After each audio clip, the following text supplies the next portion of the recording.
Gospel Tunes.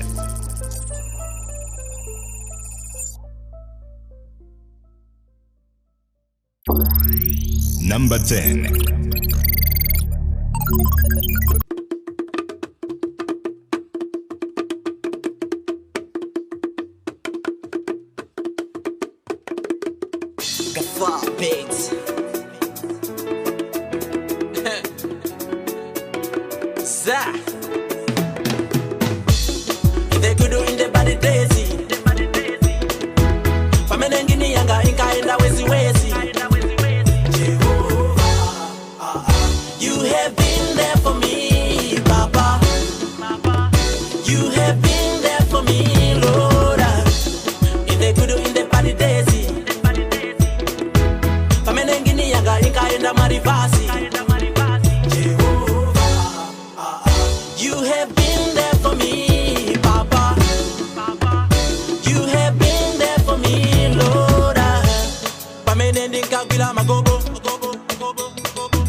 You've been there for me, Lord.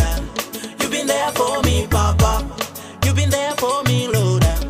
You've been there for me. Mumani menye lankondo, I don't fear anybody. I thank you, Lord. Madalisa magobo anga now I got everything. I thank you, Lord. Dino papa oh, papa oh, papa oh, hey papa. I thank you, Lord. Satan in the fire, fire, fire, fire, fire. I thank you, Lord. They could do in the body daisy. Pamenengini yanga inka enda wezi wezi. You have been there for me, Papa. You have been there for me, Lord. If they could do in the body daisy. Pamenengini yanga inka enda marivasi. You have been there for me, Papa. You have been there for me, Lord. Lord, you my provider. Brother, you are my everything. Cannot do without you. Lord, I need you forever. Be with me forever. Chulutani madalitso. Asefu kengati mati. I thank you, Lord. They could do in the body daisy. Pamenengini yanga inka enda wezi wezi. You have been there for me, Papa. You have been there for me, Lord. If they could do in the body daisy. Pamenengini yanga inka enda marivasi. You have been there for me, Papa. You have been there for me, Lord. Number 9.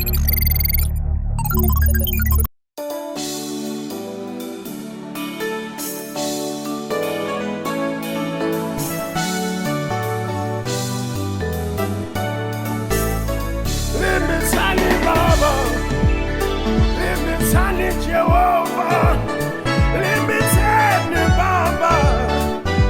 Oh, Limitani milima yetu, watuta munyengo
Number 8.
Number 7.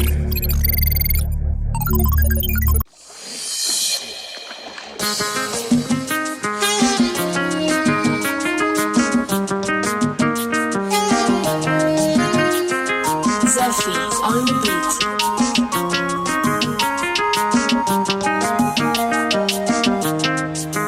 Jehovah, I just want to say how much I love you. Daddy, yeah. Inendine wanu ulemu upite kwa inu Yesu. You are the reason why I am alive today. Jehovah,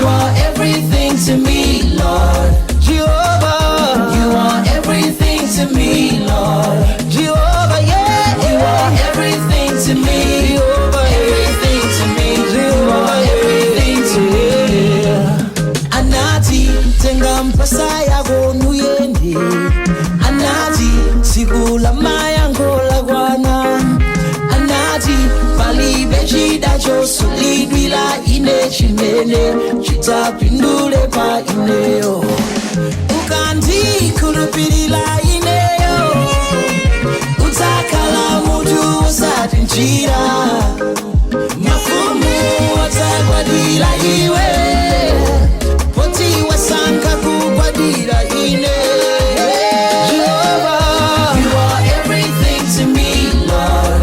Jehovah, you are everything to me, Lord. Daddy, Daddy, you are everything to me, everything to me. You are everything to me.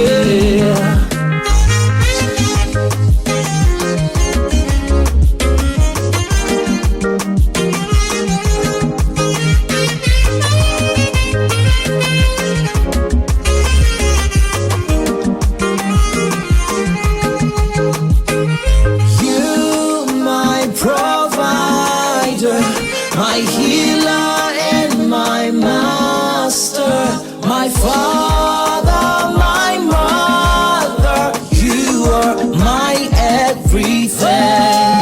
Jehovah, you are everything to me, Lord. Everything to me, Lord. You are everything to me, Lord. You are everything to me, everything to me. You are everything to me. Jehovah, you are everything to me, Lord. You're my everything. You are everything to me, Lord. You're my everything. You are everything to me, everything to me. You are everything to me.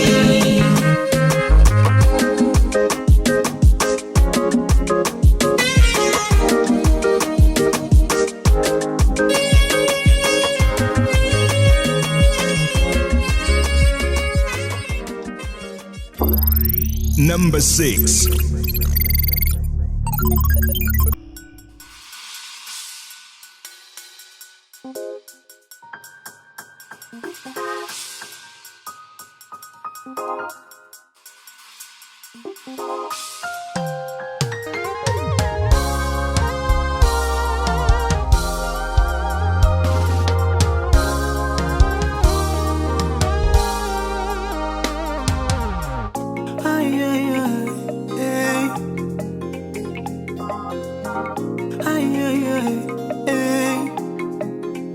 Menenkalira moyo iyo samvetsa amagoma nawo omwe yalira iyo ine chimwemwe mutsai sindilira mayo ena sapirira koma kufusa chomwe ine ndakumana nacho kuti moyo wanga ukhale opatulika kusiyana nawo chimene sodziwa nthawi ine ndi mudziwa yemwe ndi mudziwa chimene soona nthawi ine ndi muona yemwe ndi muona chimene sodziwa nthawi ine ndi mudziwa yemwe ndi mudziwa chimene soona nthawi ine ndi muona yemwe ndi muona ndili nawo mwala omwe ndaponda ine Yesu ndithandwe losasunthirai ndili nawo mwala omwe ndaponda ine Yesu ndithandwe losasunthirai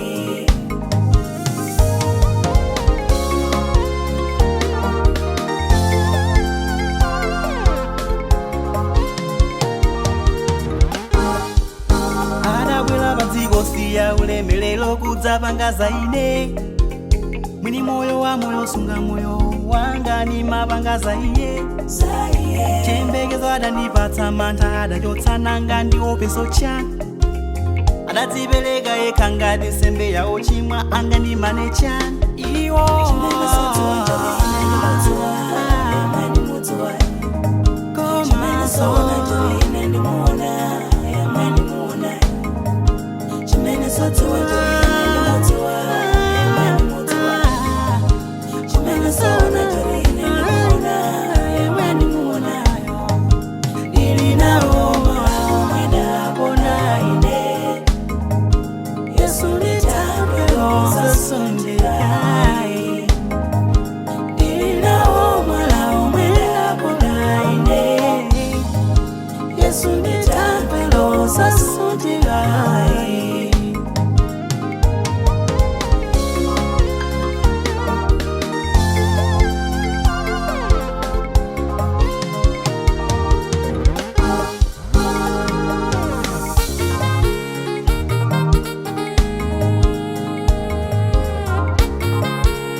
Dorine ni mutua, yemwe ni mutua. Chimene sona Dorine ni muona, yemwe ni muona. Nili nao mwala umwenda bundale. Yesu nitangwe losa sundigai. Nili nao mwala umwenda bundale. Yesu nitangwe losa sundigai.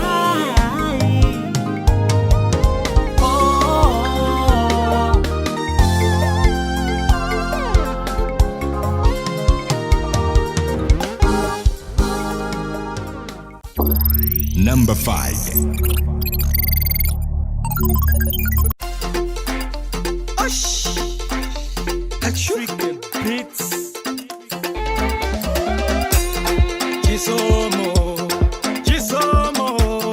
Chisomo chanu.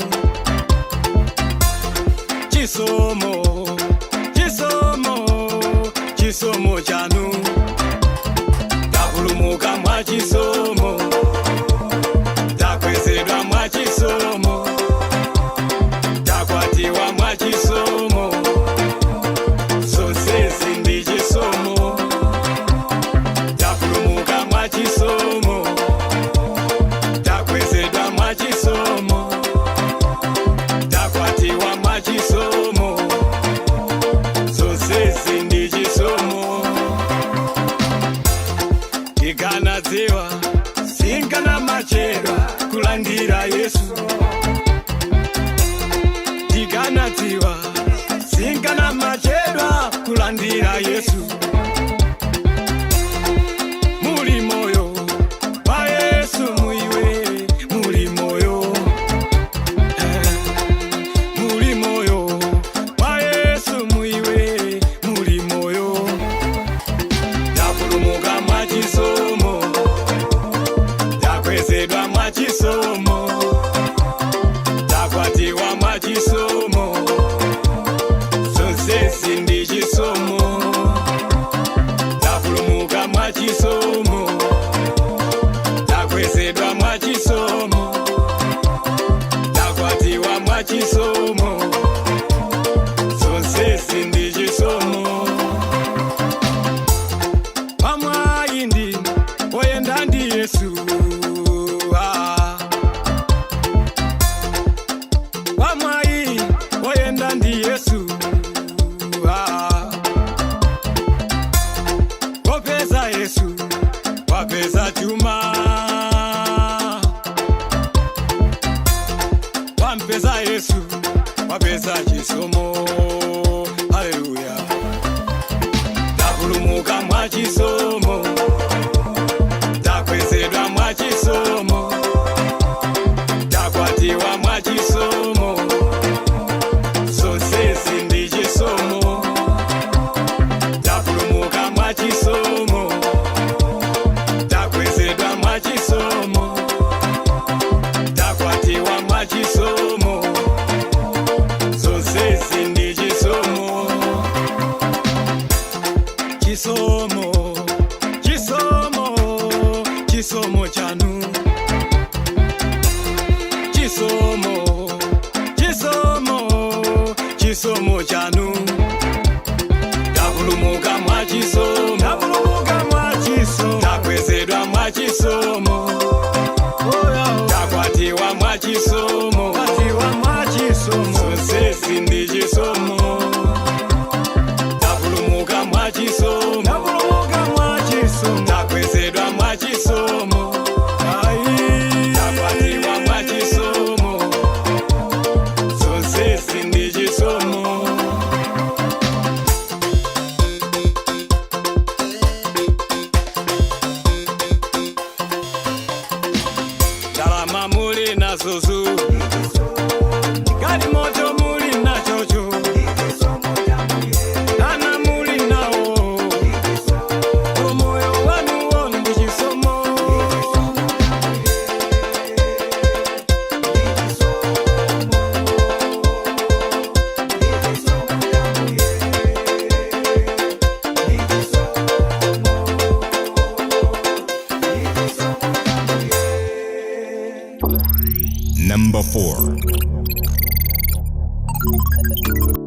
Hey, yeah. Oh, oh, oh. Run. Wax it. Good. Let it. Good. Yeah.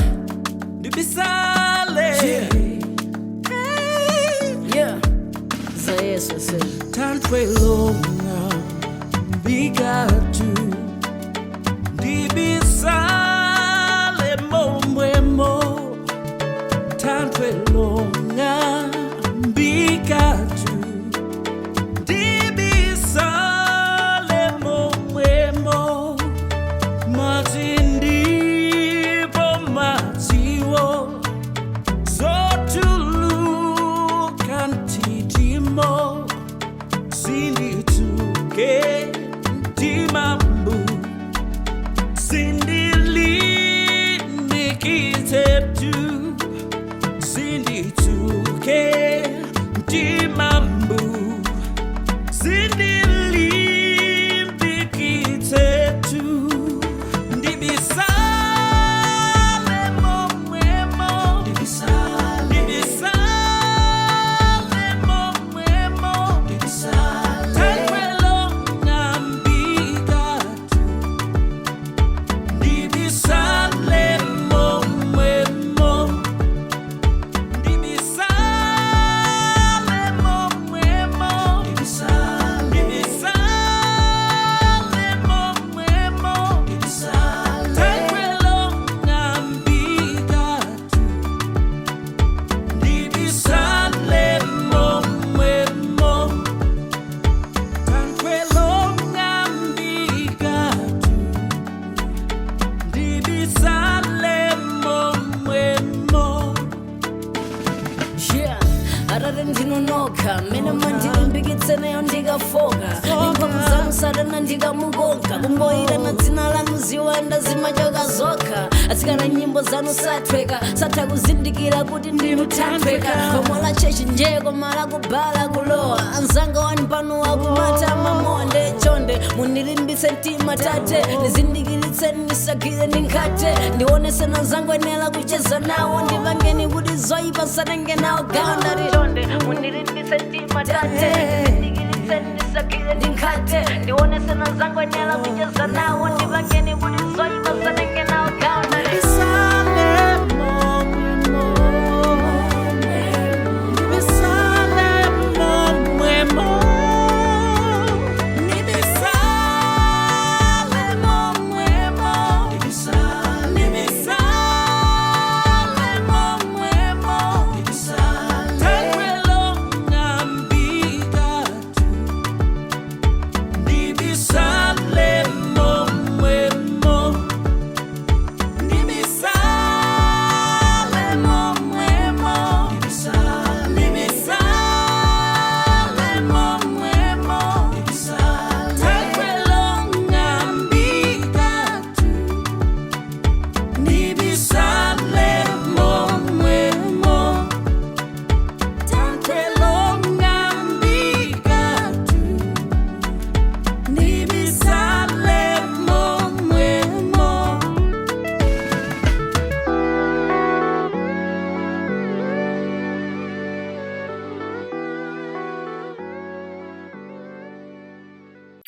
The Chronicles.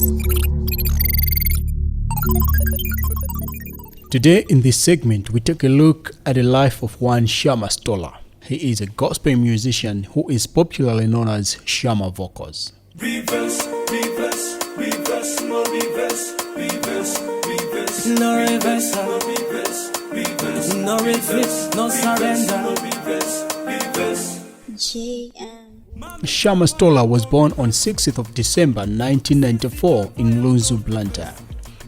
From a family of 5 children, 2 boys and 3 girls, he is the third born. He started music in 2013, that is recording a song in studio when his friend JM was also starting his career as a producer. His first song was titled You Are the One. The response he received from people who had a chance to listen to the song gave him courage to continue until in 2016 when he released a first hit song titled Yesu Amagukala. Usalole divorce by fire by force Yesu amakukhala mina mavuto akumata mina matenda kukanta iwe usalenga mandano. From then on, God has been so faithful to him up to where he is now. For prayers, Shamma congregates at Mvunguti CCRP Church in Machinjili. Being an artist, most of his time is dedicated to music.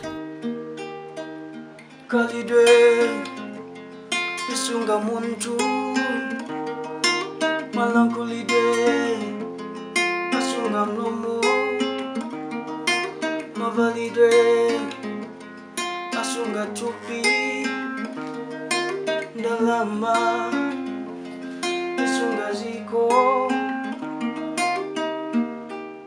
Every day he thinks of ways to make himself updated through the internet. That is to find out what's new, who is trending, and learning from others. And also he goes on to check on his finds on all his social media platforms. In that way he makes sure he keeps them entertained. But when it's studio time, it's the whole day in studio. He practices guitar during night, at least 2 hours every day, and it's mostly that time when he composes songs.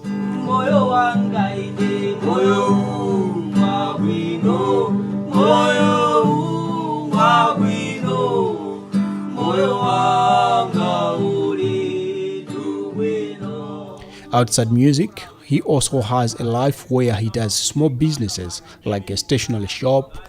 He's got men who runs Kabasa for him and other businesses as well.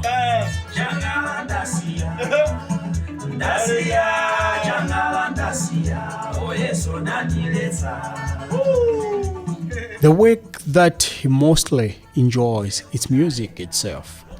And I take music as my profession.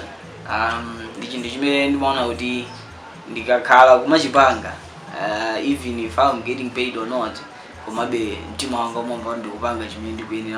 so music to me is everything. It's in my blood.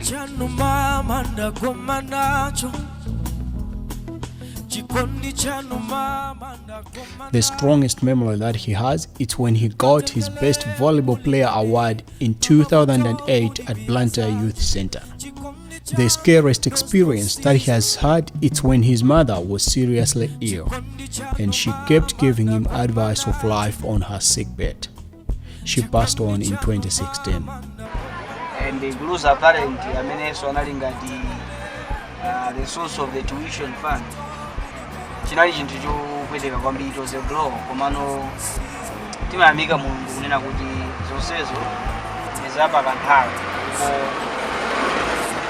My memories they tend to be a testimony. May her soul rest in peace. Hearing Shamma talking on his life with her mother, and even before that, to hear that he has ever been in the streets, it's such an encouraging and a hope-giving life situation. He talks of such in some of his shows. I'm here to tell you my story. I remember there was a time in Shamma Stola, I joined a group of street kids. There we were begging in Nugumaba Munsika. But God pulled me out of there. In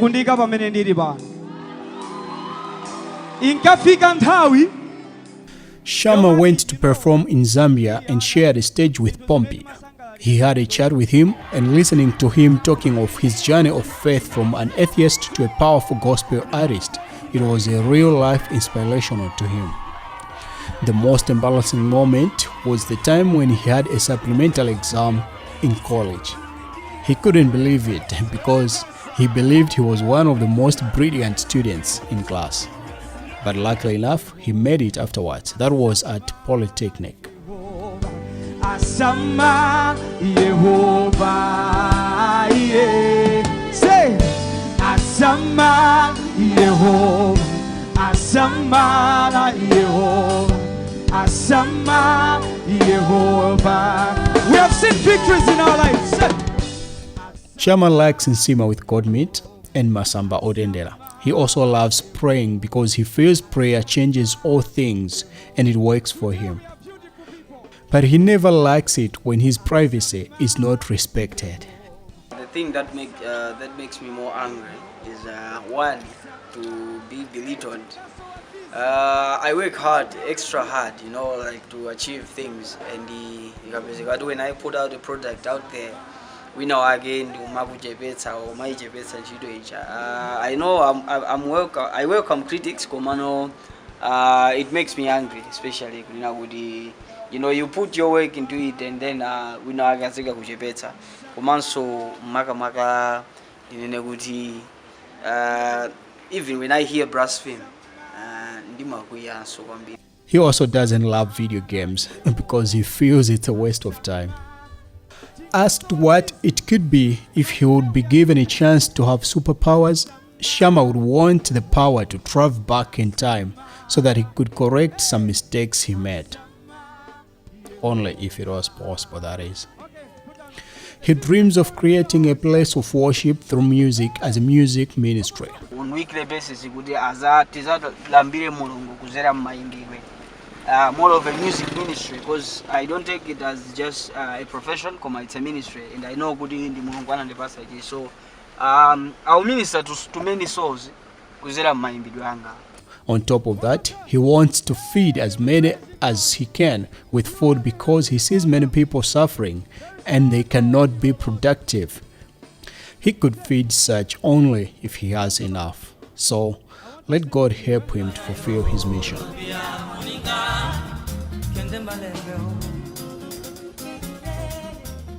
Musically, Shama would compare himself to Jonathan Butler, Luke Wakanza, and Salif Keita. While his favorite and inspirational place in Malawi is Likoma Island because he feels people there are generous and also the cleanliness and beauty of the lake is so adorable. The best advice he has been given is this one.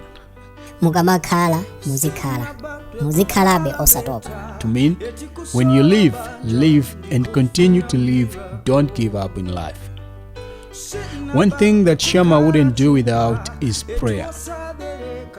Remember, this is the Chronicles inside the top 10 gospel tunes, and today we are featuring Shama Stola, popularly known as Shama Vocals. Trust in the carriers, trust in the bellies, but only you, Lord, only you, God. No man can understand you, Lord. No brain can solve your mysteries. No other name is like your name, Jehovah. Only you,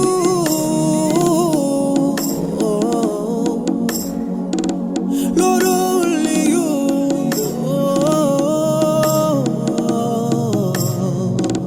Only you.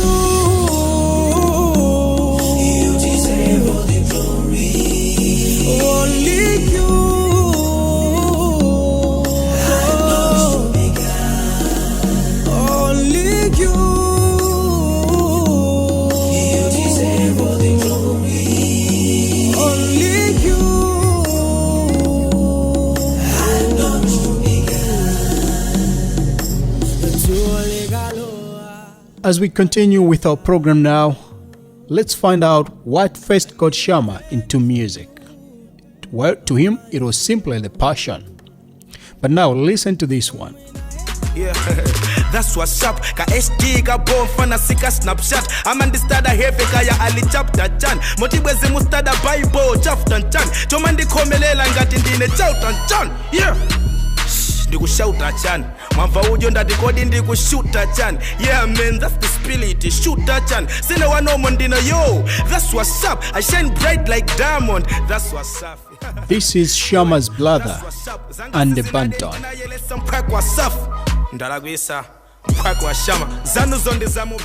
And together with Dave, they inspired him again to be making music. except that he does gospel music simply because he is a born-again Christian. Talking of Shamma's creation of music, he basically creates happy songs that are intended to make one forget tough situations. You can agree with me, his songs are joy pills.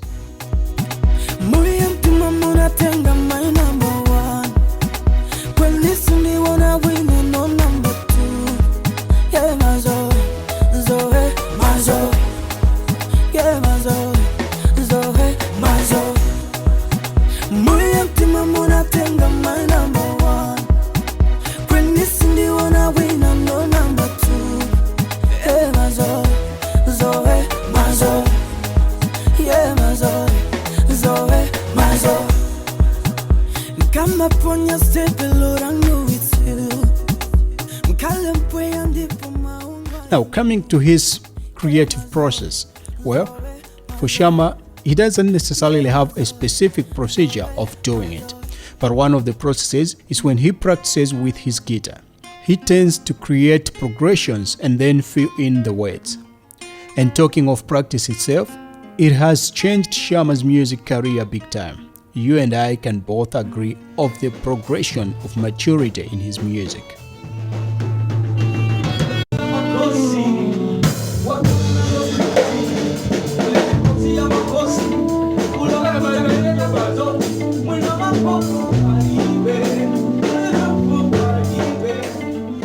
And talking of what he has achieved in music industry, well, we all know he got awards in Best Afro Solo and Best Urban Gospel Artist. Now, one interesting thing that differentiates Shamma and other artists is that he can do different voices himself, except bass, of course. He can sing and dance.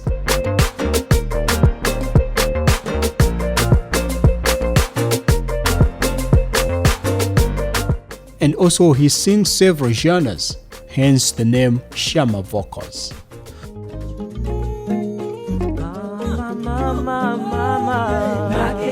Travis Clean is the artist that Shamma would mostly like to collaborate with. While if he was asked to go open a show for someone, then it will be Salif Keita. One simple message Shamma would communicate to his fans is always believe in God. Now, quick points to know about Shamma Stola. The most useless talent he has. I have many talents. I can sing, I'm a good footballer, I'm a good actor. Omano, when my useless talent can be, do I even have a useless talent? All of them are useful at some point, directly or indirectly. Omano, what can be my useless talent? Okay, he feels all his talents are useful directly or indirectly. Alright. When he does sing in a shower, well, it's almost any song that comes to mind. If it wasn't for his music career, he would be working in laboratories. So far, he has performed in a lot of places in most parts of Malawi, but favorite one being at Bingu International Conference Center, BICC, in Lilongwe. This is 2021, and as of now for Shamma, no upcoming shows for him. Not yet. The internet has impacted his music a lot because it is where most of his audiences are and his songs are selling. His favorite song to perform is Ebenezer.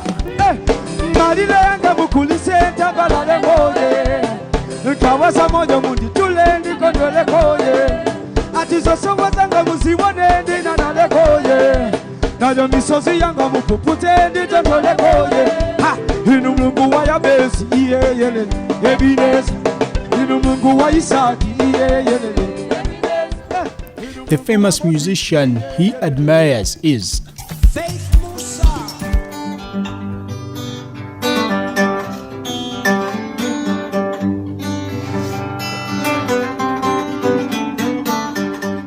If he could change anything about the industry, it would be the act of piracy. Professionally, his goal is to reach as many people as he can with the gospel through music. Ask Shamma what's next for him. He will tell you, getting rich. Yes, getting rich. To help others, of course. Now let's hear this from himself. Umefanya njia katika maisha yangu na umenipa majukumu. It's a yes or no question. Shama, you always want to sing like Diamond. No. You are in a relationship. Yes. You have dated more than 2 girls. Yes. You work with secular artists. Yes. You listen to secular music. Yes. You don't have a manager. No. Can you baptize someone over the phone? No. You are a short-tempered person. No. You have ever been arrested. No. You have been involved in a fight before. Yes. You have ever done a song addressed to your ex-girlfriend. No. You like eating a lot. No.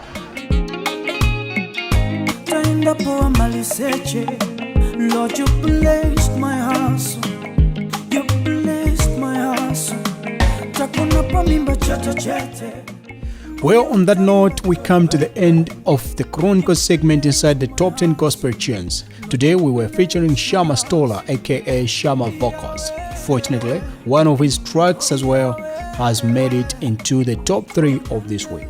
Until next time when we come again with another artist, remember to vote for your favorite song in this program by SMSing to 1895 or just go straight to the Facebook page Gospel Top 10 Tunes. Now we go straight into the top 3 of our chart today.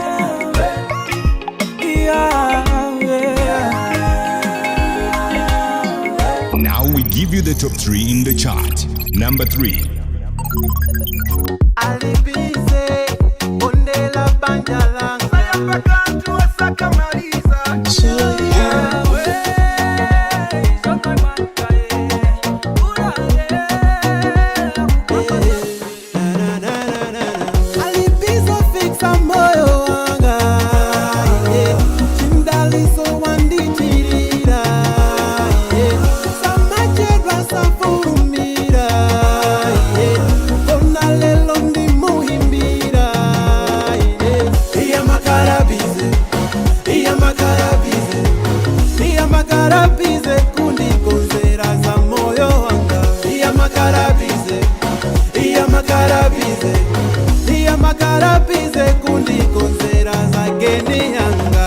He is my provider.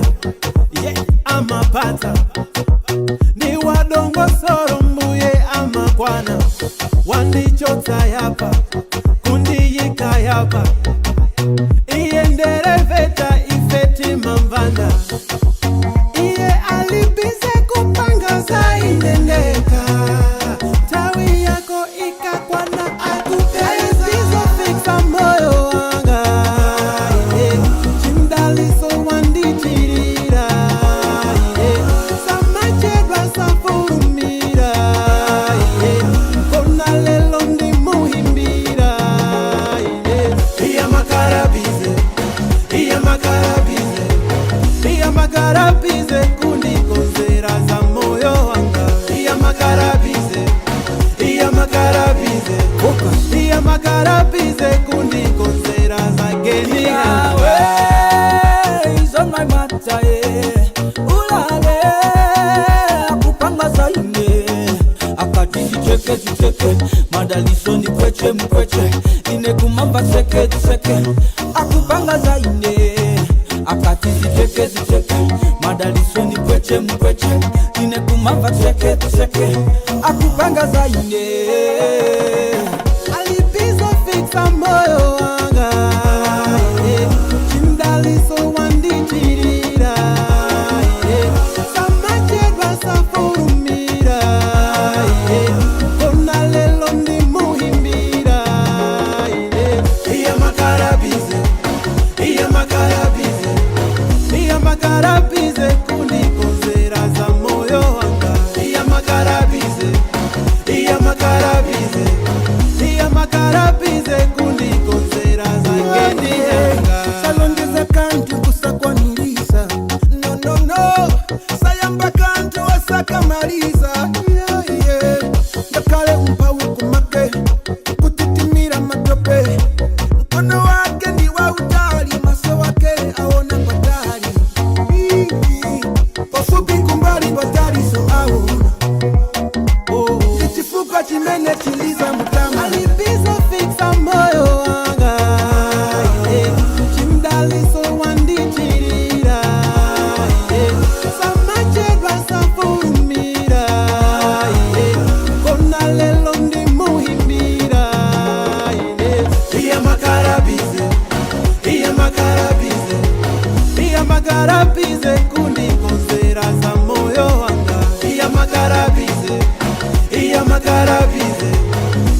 akarapize kundikonzera zageni yanga.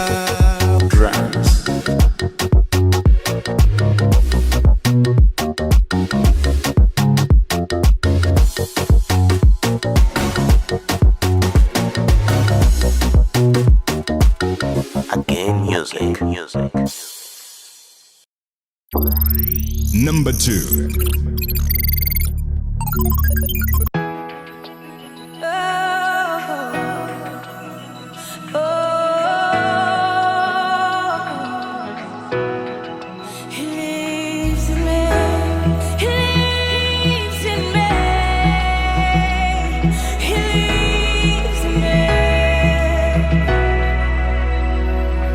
Just as is I am, my master and I are one. Mighty and powerful, He's made me just like Him. With the eyes that blaze like fire, He burns in me, overcoming every foe. And with a voice like a waterfall, He roars in me. There's nothing else to fear. So as I live on earth, His glory goes with me. What a mystery! The heavens dwell in me. With a countenance like the sun, He shines in me. Darkness cannot stand. And crowned with many crowns, He reigns in me. I am royalty.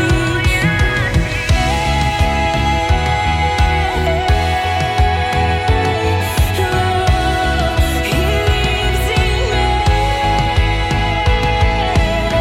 The King of Kings lives in me. He lives in me. It's no longer I that live, but Jesus lives in me. It's no longer I that live, but Jesus lives in me. It's no longer I that live, but Jesus lives in me. It's no longer I that live, but Jesus lives in me.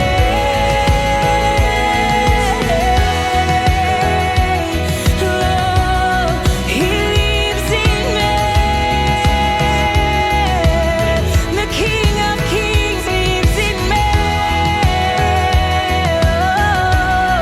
He lives in me. As I walk, He walks. As I talk, He talks. He lives in me. It's no longer I. As I talk, He talks. He lives in me. Christ in me is the hope of glory. Christ in me is the hope of glory. With the eyes that blaze like fire, He burns in me, overcoming every foe. And with a voice like a waterfall, He roars in me. There's nothing else to fear.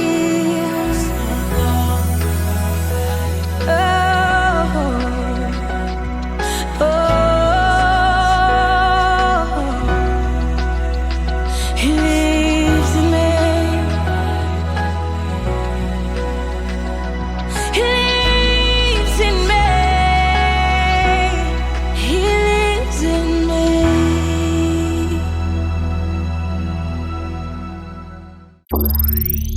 Number 1.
Like